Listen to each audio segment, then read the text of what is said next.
sommes pas de ce monde. Amen.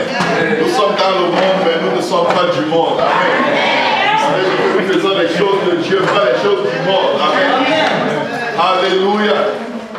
Gloire au nom de Jésus. Alléluia. Nous sommes très honorés d'être dans la présence de Dieu ensemble ce soir. Amen. J'espère que quelqu'un est venu avec l'espoir que Dieu lui parle. Amen. Parce que si tu veux que Dieu te parle, il va te parler. Amen. Dieu va te parler. Amen. Si tu le veux. Amen. Même si tu ne veux pas, il va te parler quand même.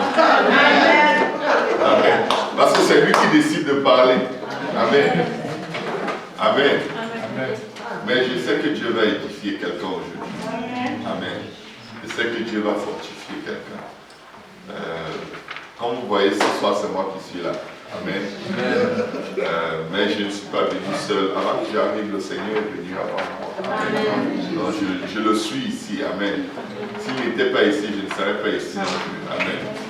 Donc, vous allez prier pour moi pendant l'étude afin que le Seigneur ait sa volonté. Amen. Et qu'il vous parle individuellement. De même qu'en groupe, au travers du partage que nous aurons ce soir. Amen. Nous ne voulons pas avoir notre volonté. Amen. Et je suis fermement convaincu que si nous sommes ici, c'est parce que nous voulons que Dieu nous parle. Amen. Nous voulons que Dieu nous parle. Nous voulons que Dieu touche nos cœurs. Amen. Nous voulons entendre de la part de Dieu. Amen. Si j'estime que venir ici, c'est une perte de temps pour moi, je ne vais pas venir non plus. Amen. Mais je sais qu'il n'y a personne ici qui est venu perdre son temps. Amen. Et parce que tout le monde est venu recevoir quelque chose de Dieu, demande à Dieu de donner de la valeur à cet instant de ta vie. Parce que vous voyez, on est le 9 mars, il est presque 20 heures. Les minutes qui passent là ne reviendront plus jamais. Et elles sont toutes écrites dans le livre de Dieu. Avec toutes les pensées que nous avons eues, tout ce que nous avons fait, tout est écrit. Tout ce que nous pensons en ce moment, c'est comme s'il y a un disque Dieu qui enregistre tout. Amen. Donc nous voulons que Dieu enregistre quelque chose de particulier aujourd'hui par rapport à notre attitude. Amen. Et nous voulons qu'il enregistre que nous l'avons loué, nous l'avons adoré, nous avons aimé notre prochain, nos cœurs et nos pensées étaient purs devant lui. Amen. Nous voulons qu'il enregistre que nous prions les uns pour les autres, que nous aimons les uns les autres d'un ardent amour. Amen. Alléluia. Gloire au nom de Jésus. Ainsi, nous allons prier pour tous les dirigeants. Amen. Pour Pasteur Georges qui est en train de travailler fort à l'église de l'Est en ce moment pour qu'on puisse compléter tout ce qu'il y a à faire là-bas et qu'on passe à une autre étape. Amen. Nous savons que notre baptistère de l'Est fonctionne déjà. Nous rendons grâce à Dieu pour cela. Parce que ça va être en série. Amen. Nous savons que quelque chose de très puissant est sur le point d'arriver. Mais vous savez, s'il y a quelque chose que le Seigneur me fait remarquer dans la marche avec Dieu, c'est que on s'habitue facilement aux choses qu'on entend tous les jours. Et quand quelque chose devient habituel, on perd sa valeur. Amen. Vous avez par exemple des frères et des sœurs dans la maison de Dieu. Les personnes avec qui vous êtes très familiers perdent comme de leur valeur près de vous. Mais quand vous vous rappelez encore le début de votre amitié, c'était intense. C'était waouh, vous aviez toujours envie de vous coller l'un à l'autre, même physiquement. Et ça pouvait même paraître indécent, mais ça ne vous disait rien parce que vous aviez juste l'élan de l'amour. Et de temps en temps, on découvre les défauts les uns des autres et on commence à ne plus trop se supporter et dire c'est pas pire si ça ne marche pas. Surtout quand il y a de nouveaux amis qui arrivent entre-temps, on tasse un peu l'autre de côté parce qu'on ne supporte pas la personne. Et on ne se rend pas compte que c'est nous-mêmes qui sommes insupportables. C'est pourquoi on fait les gens. Amen. Mais ce n'est pas de ça que je veux parler aujourd'hui. Amen.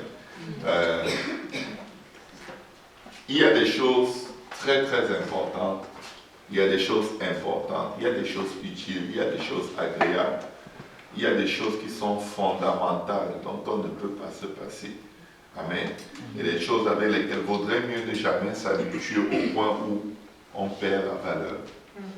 Et la chose dont je veux parler aujourd'hui, c'est l'évangile. Amen. Je crois que si je demande à tout le monde ici, qu'est-ce que l'évangile? Tout le monde pourra répondre.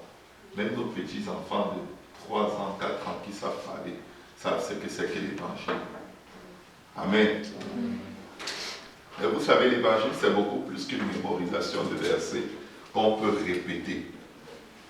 Parce que quand ça ne prend pas totalement vie en nous, ce qui arrive souvent, c'est que au moment où on rend ministère aux gens, on ne leur prêche pas l'évangile. On leur parle de Dieu, mais on ne leur prêche pas l'évangile. On peut leur parler d'Acte 2, 38. Mais je ne dis pas que tout le monde le fait, mais ça arrive. Ça arrive des fois quand on est intimidé devant des gens. Tu vas leur dire, oh Dieu, il faut venir à l'église, Dieu va te sauver, Dieu, plein de choses sur Dieu. Mais au moment de dire à la personne, il faut que tu sois baptisé au nom de Jésus si tu veux être sauvé. On n'ose pas. On a comme peur. On veut aller doucement. Soi-disant doucement. Mais on dit plein de choses de la Bible à la personne. Sauf que quand il faut toucher à la pierre angulaire, on a un peu peur. Pourquoi est-ce qu'on a peur? Pourquoi est-ce qu'on a souvent peur de Dieu? Genre, il faut que tu te répandes. Pourquoi est-ce qu'on a peur de le dire, c'est-à-dire directement, sans passer par 4 chemins? C'est ce que nous allons voir aujourd'hui. Amen. Nous allons étudier les Écritures et nous allons essayer de comprendre comment nous devons faire pour être toujours trouvés agréables à Dieu. Avant qu'on ne commence, je veux remercier tous ceux qui arrivent plus tôt pour prier. C'est une très très bonne chose. Amen. C'est ce qui nous maintient en vie. Amen. On peut s'asseoir facilement sans prier et commencer à parler de Dieu et dire juste plein de choses et rentrer chez nous. Mais avant qu'on traverse cet endroit, on aura tout oublié. Mais quand on partage la parole de Dieu, ayant été en contact avec Dieu, Dieu est là. Amen. Et ça fait toute la différence. La prière nous permet d'anticiper sur tout ce qui va s'opposer à la connaissance de Dieu. Et la prière nous permet d'avoir un cœur qui est comme une terre fertile, capable de recevoir la semence de Dieu. Est-ce qu'il y a quelqu'un qui est là pour la première fois aujourd'hui? Personne n'est là pour la première fois. Donc, ça nous manque d'avoir des gens qui sont là pour la première fois. Et nous bénissons le Seigneur et nous savons que Dieu fera encore. Amen. Donc, pour rentrer dans le vif du sujet, nous allons ouvrir nos Bibles. Peut-être que chacun sa Bible. Dis à ton voisin, ne change pas l'évangile. Ne change pas l'évangile. Amen. Ne change pas l'évangile. Vous savez, vous allez souvent rencontrer des gens qui aiment Dieu. Des gens qui aiment tellement Dieu que vous avez l'impression que vous n'êtes pas croyant. Amen. Et vous en trouvez partout. Des gens qui ont un zèle pour Dieu, qui sacrifient pour Dieu, qui mettent toute leur énergie dans tout ce qui concerne Dieu, qui sont prêts à donner de leur vie pour le Seigneur. Ils parlent de Dieu avec plus de passion, plus d'éloquence, plus d'amour, plus d'émotion que vous, ou que nous. Et des fois, quand vous êtes face à de telles personnes, vous vous rendez quand même compte qu'ils ne connaissent pas l'évangile. Ils ne connaissent pas la vérité. Mais ils ont parlé de Dieu avec tellement de zèle et de passion. Et ils vous racontent très vite tout ce que Dieu a déjà fait pour eux. Et très vite, les promesses que Dieu leur a faites, comment Dieu a promis qu'il va les utiliser. Et vous vous sentez comme, wow, lui, il est loin avec Dieu. Je n'ai rien à lui dire. Mais c'est les artifices de l'ennemi pour vous fermer la bouche. Parce que je vais vous dire aujourd'hui, il n'y a que l'évangile qui sauve. La prédication des prodiges et des miracles ne sauve personne. Le Seigneur dit, que sert-il à un homme de gagner le monde s'il perd son âme? Quand tu parles de Dieu à quelqu'un et tu ne lui as pas prêché l'évangile, tu l'as laissé aussi perdu que tu l'as trouvé. Si tu n'annonces pas précisément à la personne ce qu'elle doit faire pour être sauvée, tu n'as rien fait. Tu as usé des discours persuasifs, des flatteries de l'intelligence. Tu as juste parlé de Dieu comme un impie peut parler de Dieu quand il a écouté une prédication. J'ai souvent rencontré des gens avec qui je veux partager l'évangile. Ils ne me laissent même pas placer un mot. Ils te parlent de Dieu avec le débit d'une chute d'eau. Il te dit tellement de choses. Tu veux dire, mais il y a aussi ceci. Mais tu veux placer un mot. Il a 1000 choses à te dire sur Dieu.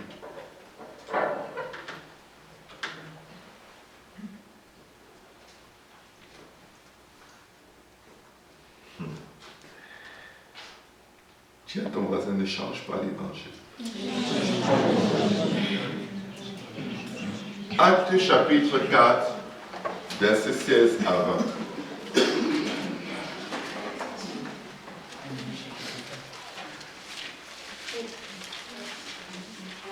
Acte 4. Il est écrit. Et ils délibérèrent entre eux, disant, que ferons-nous à ces hommes? Car il est manifeste pour tous les habitants de Jérusalem qu'un miracle signalé a été accompli par eux, et nous ne pouvons pas le nier. Mais afin que la chose ne se répande pas davantage parmi le peuple, défendons-leur avec menace de parler désormais à quiconque en ce nom-là. Et les ayant appelés, ils leur défendirent absolument de parler et d'enseigner au nom de Jésus. Amen. Et les ayant, écoutez bien, ils ne sont pas en train de leur demander de ne pas prêcher. Vous pouvez prêcher et ne jamais être persécuté, ne jamais être repoussé, ne jamais être freiné par l'ennemi, ni par les hommes. Vous pouvez parler de la parole de Dieu, je vous dis partout, et on ne vous offense pas. Pourquoi? Parce que quand vous parlez, vous ne parlez pas de Jésus. Dans ce passage de la Bible, écoutez leurs problèmes. Ils disent, mais afin que la chose ne se répande pas davantage parmi le peuple, quelle chose? La prédication de ces gens-là. Afin que cette prédication-là n'aille pas loin, afin qu'elle soit enfermée, afin qu'elle soit bloquée, afin qu'elle soit liée. Qu'est-ce qu'ils disent? Défendons-leur avec menace de parler désormais à qui que ce soit en ce nom-là.